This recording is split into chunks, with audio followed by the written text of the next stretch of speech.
এটা গণধর্ষণের ঘটনা মনে হয়ে থাকলে সন্দেহভাজন কারা? সাজাপ্রাপ্ত ব্যক্তি কি একমাত্র অভিযুক্ত নাকি আর কেউ রয়েছে? আরজিকর কাণ্ডে হাইকোর্টের প্রশ্নের মুখে সিবিআই।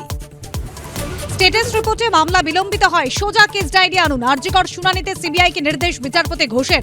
তথ্য প্রমাণ লোপাট হয়েছে কিনা তুললেন সেই প্রশ্ন। 28 মার্চ পরবর্তী শুনানি। হাসপাতালের সহকারী সুপারকে করা হয়নি জিজ্ঞাসাবাদ। আদালতে নজরদারিতে তদন্তের আবেদন পরিবারের। বিচার শেষের পর পরবর্তী পর্যায়ে তদন্ত করা যায় প্রশ্ন রাজ্যের। আরজিকর মামলা নিয়ে ডাক্তার ও নার্সদের সিজি অভিযান। গোটা এলাকা গার্ডরেল দিয়ে ঘিরে গেটের বাইরে মিছিল আটকালো পুলিশ। দিল্লি হাইকোর্টের বিচারপতি সরকারি বাংলো স্টোররুমে পুড়ে যাওয়া নোট উদ্ধারে তোলপাড় দেশ। 3 সদস্যের কমিটি গঠন সুপ্রিম কোর্টের। সংসদে 2 কক্ষে হাঙ্গামা।